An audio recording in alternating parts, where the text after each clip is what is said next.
Hello again everybody and welcome back to Fugit's Blitz with me, Fugit. Hello.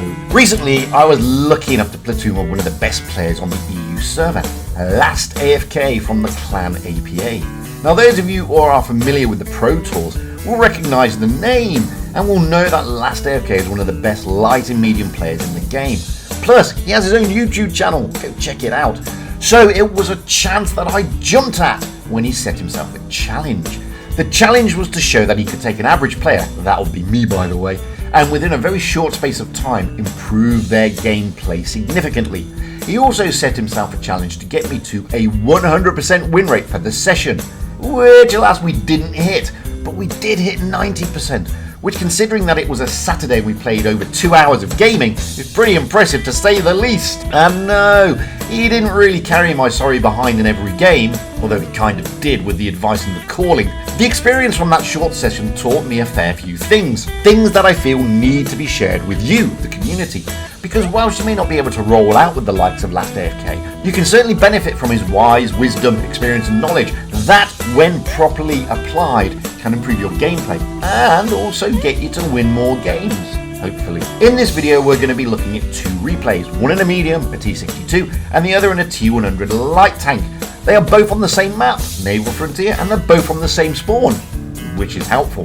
So we can also take this on how to play Naval Frontier in a light or a medium. Now the first thing that LastAFK said was that games are generally won before they even start.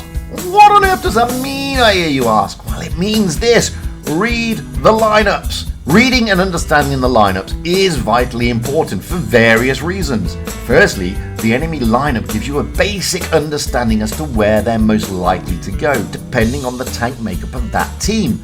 Secondly, it allows you to understand where you may face problems, allowing you to formulate your overall strategy. Blitz, to extent, is similar to chess in that respect.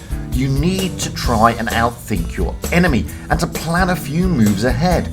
Now this becomes abundantly clear when playing with the likes of LastAFK, who is literally thinking about 4 moves ahead, which I will attempt to break down fully in this video. First off, we will start with the T62 game. So this is the T62A game, and you can see from the enemy lineups that they are very medium orientated, and that told LastAFK that they were most likely to go down the right side or the medium route and possibly through the middle, with the TDs, of which there are 2, possibly hanging around at the back in support.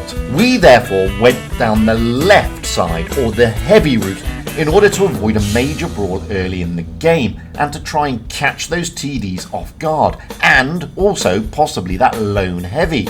Now as we moved around towards the enemy spawn, we did indeed find the TDs, but we also found one of their mediums, and LastAFK stated it's not worth pushing any further because that would or could result in a very disastrous crossfire situation. So his call was to rotate back towards our spawn to try and catch them off guard again, which is exactly what we're doing here. You can see we are moving back towards our spawn. We're not brawling with the E50. We're not even brawling with those TDs. We are literally rotating back to our original start position. Now what is the benefit of this? Well, the benefit of this is twofold. Firstly, we are avoiding that brawl, as I said. Secondly, we're resetting the camo in the vain hope that we're going to catch these others off guard. And that's what happens. We move back towards the spawn, we swing round towards the mid balcony area, and we are able to pressure the other E50M, the T100 LT, and their lone heavy, the Object 777. Now this may seem bizarre, I've told you not to brawl, but this is a 2 versus 3 situation now. But we had much better positions terrain-wise. That gives us cover. That also allows us to use the DPM of these tanks, because they're both brilliant medium tanks, and the armor to pressure the enemy, to force the enemy into poor defensive positions where we are able to literally farm them and take all 3 of those tanks out relatively easily. Now after removing these tanks, we only have the other E50M and the Griller to deal with, which are now isolated and alone, allowing the team to deal the fatal blows with ease. The main takeaways from this game are pretty straightforward to take on board, and they apply to all our games. Number 1, read the lineups and understand those lineups. Number 2, avoid unnecessary brawls. Number 3, don't be afraid to relocate. Number 4, use the minimap at all time. And number 5, use that terrain to your advantage. Again, I'm not setting the world on fire, but I'm showing you that games can be easily won just by reading those lineups. Let's have a look at the T100 LT game. In this game, from the same spawn and on the same map, we can see from the lineups that the enemy is now very heavy and TD sided, which means they're most likely to go down that heavy route on the left hand side. Knowing that, there's no point at this stage to go that way and to get into an early brawl with those heavies, who will undoubtedly have TD support from that balcony overlooking both the mid and the heavy route. In this situation, knowing where the enemy is helps, so I take the T100 with its view range to the balcony and I try to spot those heavies and TDs moving into position. Here we catch the WZ113, and instead of snapping the shot, which will give away my position and also run the risk of missing, I wait until I am certain of that shot. Not only do we pen, we also spot the griller, the two things that held my hand initially. The call now from LastAFK is to relocate. We didn't spot the AMX or the Progetto, so the chances are the 113 is on its own,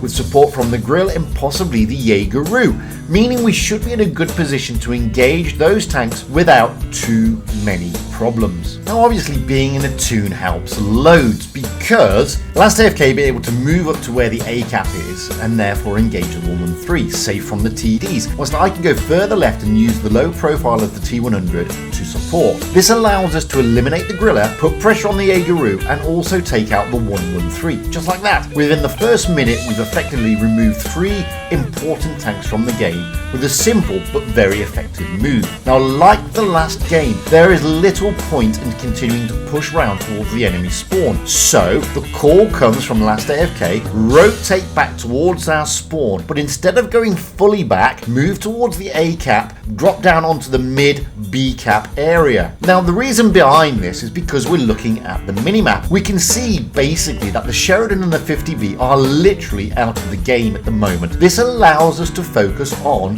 the 183. Me, by using the terrain to bait the tank to take shots and allowing me to take shots where I can, whilst LastAFK is able to move around the flank, effectively pincering the 183. This allows us to send him back home to the garage. He can't really do much about it. The support that he should have from the 50B and the Sheridan is just not there. And just like that, we're now in a position where there's only 3 tanks left.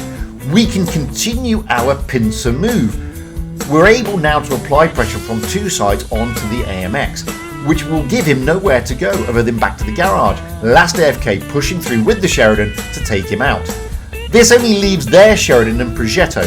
Now, I initially thought that the best option was to push down onto the Progetto, but LastAFK quite rightly tells me that I've got enough HP to engage the Sheridan, which, to be fair, was something I hadn't really thought about until it was pointed out to me by LastAFK. So I stop my move, turn around, and try to engage the Sheridan. Yeah, okay, I take a big hit, but nothing that's going to cause me any problems. And with the DPM of the T100, I'm now able to reduce the hit points of the Sheridan by almost 1,000. That will give LastAFK an easy kill, and just like the last game, this one is won. The takeaways from this game are no different to that of the T62 game that we saw. Read the lineups and understand those lineups. Avoid the unnecessary brawls.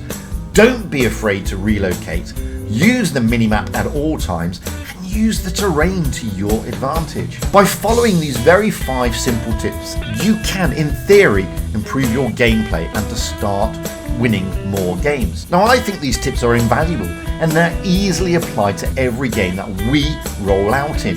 Now, I'm not saying they will guarantee a win each and every time, but they will certainly improve your chances when you apply them correctly. Anyway, I've been Fujit, and I hope this video has been an advantage and a benefit. And with that, I'd like to thank LastAFK for taking his time to share his knowledge and understanding, because I certainly found a lot of benefit in what he had to say. Yeah, okay, I can't emulate his actual skills or talent, but I can at least try to understand the way he thinks the game through, which is incredibly useful indeed. And don't forget, he has got a YouTube channel, so get over there and give him a sub. Anyway, I'd like to hear your thoughts and views on this. Was this an advantage? Did this help? Is this something that you want to see? Because I'm planning on doing the next one on playing heavies with LastAFK. So until the next time, guys, stay safe out there, have fun on the battlefield, and happy tanking. Because at the end of the day, that really is what it's all about. Having fun and being happy.